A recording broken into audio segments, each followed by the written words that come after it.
कहानी की शुरुआत होती है एक सुंदर से गांव से, जहां के लोग हमेशा मुस्कुराते हुए अपनी जिंदगी जीते थे। उसी गांव में रहते थे 3 छोटे छोटे बच्चे, अज्जू भाई, ज्ञान भाई और राय स्टार। ये तीनों एक दूसरे के सबसे अच्छे दोस्त थे। साथ खेलते, साथ घूमते और हर पल एक दूसरे के साथ बिताते। एक दिन तीनों अपनी पुरानी सी बाइक पर गांव में घूम रहे थे। तभी उनकी नजर एक बड़े से बंगले के सामने खड़ी एक चमचमाती कार पर पड़ी। तीनों रुक गए और उनकी आंखों में सपने चमक उठे। अज्जू भाई बोला, जब मैं बड़ा हो जाऊंगा ना तो मेरे पास भी ऐसी ही गाड़ी होगी। ज्ञान भाई हंसते हुए बोला, और मैं एक बड़ा सा बंगला लूंगा। पर राय स्टार चुप था। ज्ञान भाई ने पूछा, तू चुप क्यों है राय? तुझे क्या चाहिए बड़ा होकर? राय स्टार ने मुस्कुराकर कहा, मैं तो बस इतना चाहता हूँ कि जब हम बड़े हो जाएं तो हमारी दोस्ती ऐसे ही बनी रहे। 20 साल बाद अब ज्ञान भाई और राय स्टार एक छोटी सी दुकान चलाते हैं। जिंदगी सादी है लेकिन सुकून वाली। एक दिन एक सुपरकार उनकी दुकान के सामने आकर रुकती है। उसमें से निकलता है अज्जू भाई। ज्ञान भाई चौंक कर बोलता है,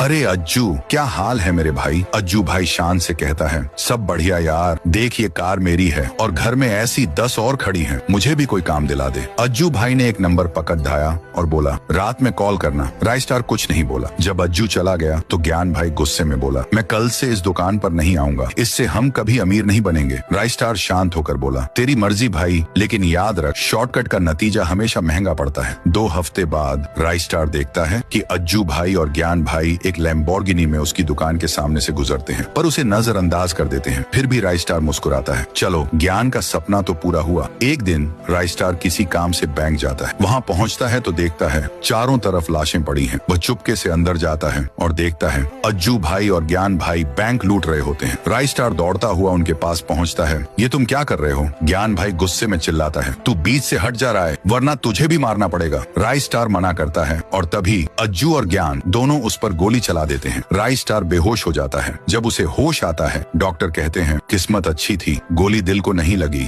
थोड़ी देर बाद अज्जू भाई भागता हुआ आता है। राय भाई, वाइट 444 के गुंडों ने ज्ञान को पकड़ लिया है। बैंक लूट के बाद वो हमें घेर के पैसा छीन लिए। मैं तो भाग गया पर ज्ञान पकड़ा गया। राय स्टार का गुस्सा अब आसमान छू रहा था। अब जो भी हो, ज्ञान को मैं बचा के रहूंगा। वाइट 444 चिल्लाता है, हमारे इलाके में चोरी करेगा तो मरेगा। ज्ञान रोते हुए बोलता है, मार दो मुझे, मैंने अपने ही भाई जैसे दोस्त को मारने की कोशिश की है। तभी एक बड़ा धमाका होता है। धूल के बादल हटते हैं और एंट्री होती है राय स्टार और अज्जू भाई की। जबरदस्त फाइट होती है। राय स्टार और अज्जू भाई मिलकर वाइट 444 और उसके गुंडों का सफाया कर देते हैं। धुंध हटते ही ज्ञान भाई देखते हैं वाइट 444 भाग चुका है। जैसे ही वो पीछे मुड़ते हैं,